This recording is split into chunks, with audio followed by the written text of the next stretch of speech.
Okay, so today we're going to learn about domain. Domain is the input or the set of all x values. Some of the background information that will help you understand domain is thinking of a number line.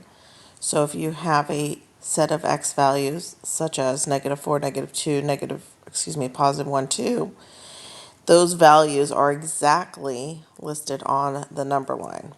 Whereas if you had an inequality, the values of x can be more than just a single value, such as x is greater than 5.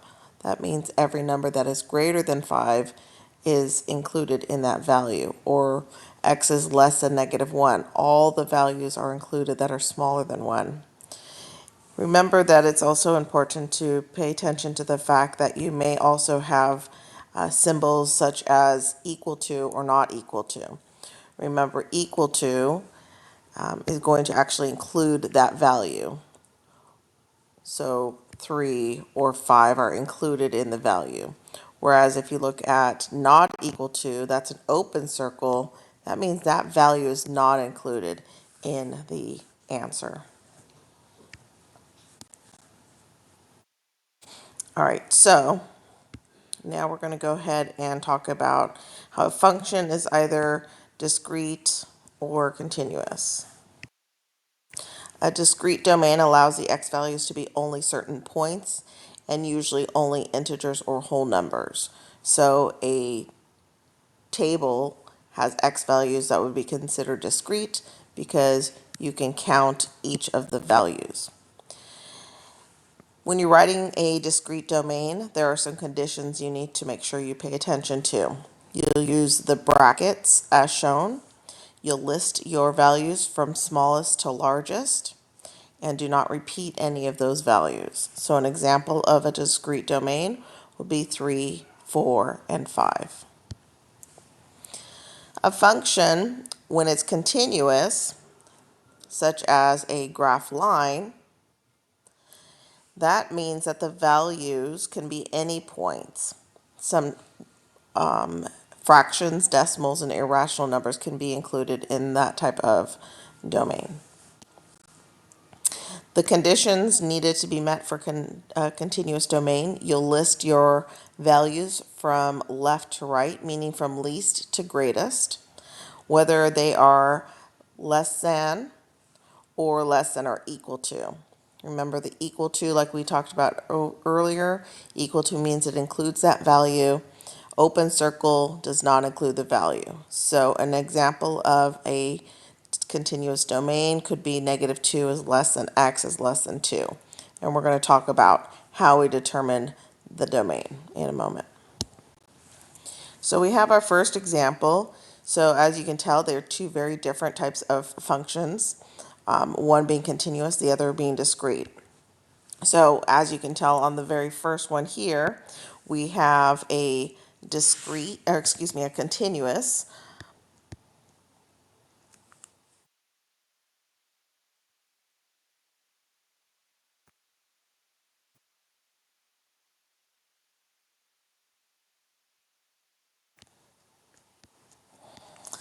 Continuous graph. So I'm going to abbreviate because I'm having trouble with my pen. So that means all of the values are not listed in here. There's a multitude or an infinite number of points within this line. So that's why it's continuous. Remember, continuous, we're going to list from least to greatest with our inequality signs. So the first thing we need to do is pay attention to our x values. So as you see here, you have your x values are all here listed along the x-axis. Now, you want to make sure that you're looking at the smallest value of the x values. So our smallest one, here's the very beginning one, this number is our 0. So we're going to list 0 first. Then we're going to look at where's the highest number. So we're here and we're going to see what the highest value is. And that value is 5. So our x values, because that's what the variable we use for domain, are between x is between 0 and 5.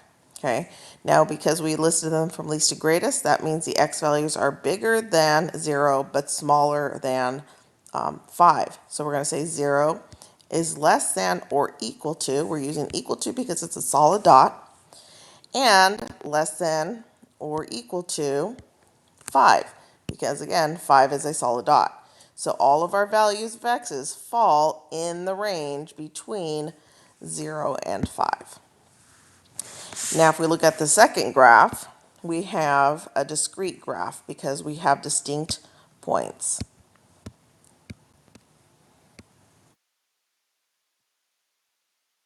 All right, so our discrete graph, we can list our values. So remember the method that we use for that is we're going to use our brackets. Then we're going to list from least to greatest. So the smallest value, which is here, and that value starts at 0. So we're going to list the first number. Then we're looking at the second value, which is at 1. And then we have 2. Then we have 3. Then we have 4. And then we have 5. And then that's the end of our brackets, because 5 being the largest. So we're making sure that we're just including each of the values. Okay, so we can count the values on discrete.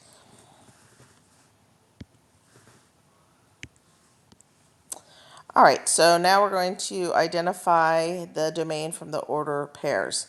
So first thing we have to always pay attention, is this going to be continuous or discrete? Well, remember, if we can list them or count them, that would be discrete. So this is a discrete domain. Domain means our x values, so we have all of these are the x values, the first number in the order pair. So we're going to list with our bracket. We're going to look for the smallest number, which is -8.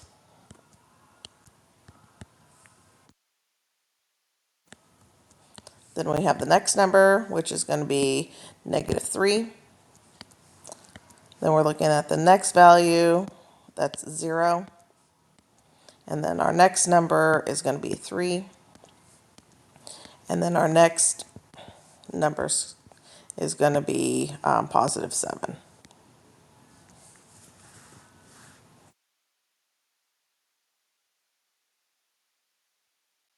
Okay, now you're going to go ahead and try.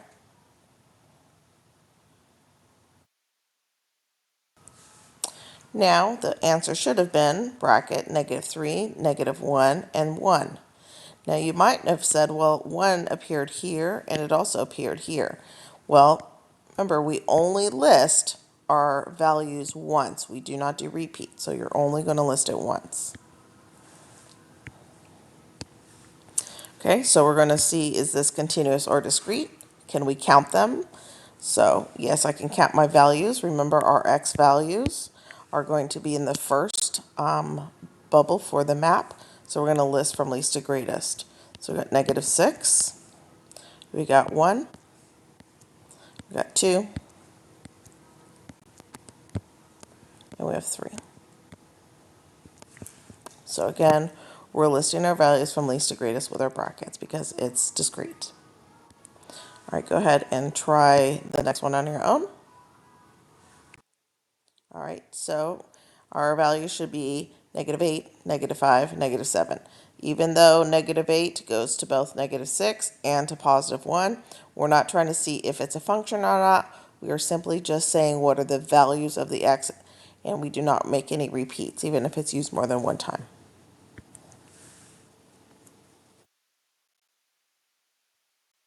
All right, now we're going to go ahead again, determine if this is continuous or discrete. So because this is discrete, we can count them. So we're going to list from least to greatest. So we have -1, then we have 0,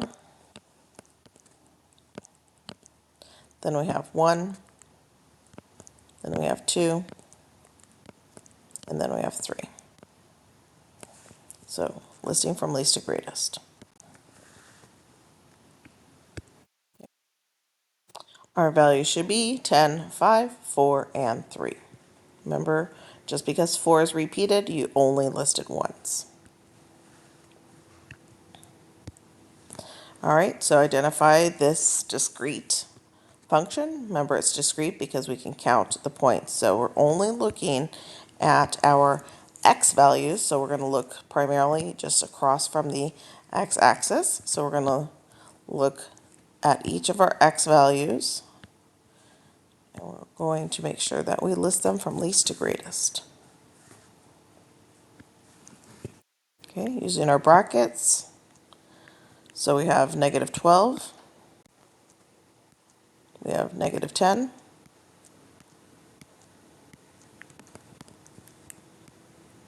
We have negative 6.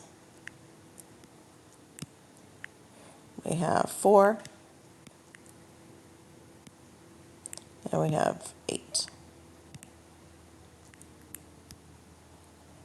Okay, and that's what we do. All right, you're going to try the next one on your own. So your answer should have been negative 6, 3, and 9, because again, we do not include any repeats. All right, so this one, as you notice, is not discrete because we cannot count the values. So this is a continuous graph. So we're going to look from our graph, we're going to look for the least value. So our least one is going to be here, and the highest, which is going to be this value here. So we're going to list from least to greatest. So our smallest x value is going to be negative 1, negative 2, negative 3, negative 4, negative 5, negative 6, negative 7. So negative 7. We're going to look for the highest, 1, 2, 3, 4, and that's at 5. So all the x values fall between negative 7 and 5. So our negative 7 is solid dot, so that's going to be less than or equal to. And our 5 is an open dot, so it's going to be just less than. So our answer is negative 7 is less than or equal to x is less than 5. Okay, now you try. Okay, your answer should be negative 3 is less than x is less than or equal to 5. Negative 3 is our smallest value. Positive 5 is our highest value. All the values in between. So we have an open dot and we have a closed dot. So that's how we establish what type of inequality sign to use.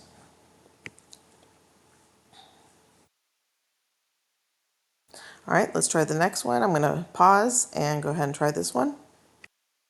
Okay, so we have here the lowest being negative 6.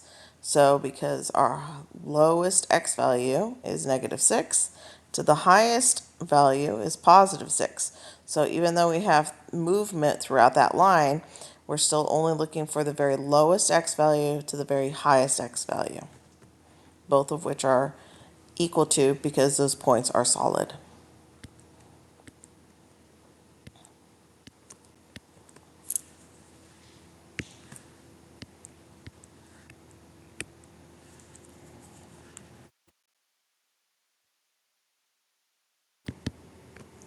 All right, so let's try the next one. From least to greatest, go ahead and list your continuous graph. All right, so we should have our value, the lowest value here on the x-axis is going to be at negative 4. The highest value is at positive 4. Now the reason it's going to be equal to is because it's a solid line, and a solid line indicates a solid point. Now this one, as you can see, it looks a little bit different as a continuous line, and the difference is the fact that it has an arrow. So that arrow is very important. Oops, I went back too far. Our arrow indicates that we have values that are leading all the way to infinity on the negative values. So we don't actually have the smallest value. So I'm going to leave that part of our inequality blank. And x normally goes in our middle, and then we look at the highest value. So our highest value being 1, 2, 3, 4, 5. So we have 5. So we're still going to use our inequality sign of less than. This isn't equal to because it's a solid dot. Now, I'm not going to put anything on the least side because there is no least value. So this says that x is less than or equal to 5. Now, if you think about your number line, this is exactly how we'd write it. All of our x values are smaller than or equal to 5. So from here on down, all those numbers are indeed smaller than 5. Okay, let's go ahead and have you try this one on your own. Okay, so we should have 0 is less than x. This time we don't have a highest number because we go to infinity to every positive number. So all of the larger numbers, there is no ending to that largest number. But we do have a smallest value, which is our 0. So 0 being our smallest, less than because it's not equal to, and then our x value, but we don't have a highest value, so we leave this section blank. So you can also have written it as x is greater than 0. Those two statements are the same. Either is acceptable. Okay, here's a value that if you look at for the smallest value, well, what do you might notice is that there's arrows going towards all of the smallest values on your x values, right? But you may also notice there is no higher value because also that is going to all of to an infinite number. So there's no smallest and there's no largest because we want every number to be represented as an x value. So how do we write that? Well, we can say all,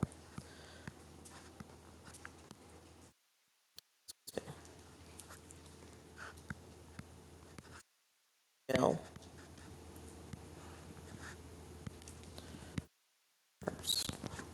okay? Or you can say infinitely many.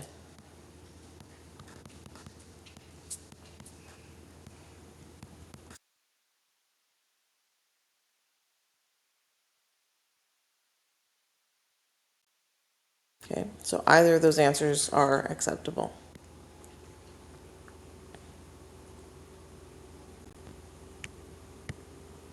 All right, so we have the next one. Let's go ahead and have you try that by yourself. Your answer should be x is less than or equal to 0. We only have a highest value, which is 0. We do not have a lowest value because it goes to infinity on your negative values. So we leave our less than values over here. On the left side, we leave that blank, and we just fill out our highest value, which was 0. Okay, go ahead and try the next one. Okay, our answer should be 0 is less than or equal to x. We have a lowest value, which is here at 0, but we don't have a highest value because we are going to infinity on the x values. We don't have an ending for the highest value, so we're going to leave our highest value empty. You could have also written it as x, sorry, x is greater than or equal to, because it's a solid line, 0. So either of those answers are acceptable. And that's it.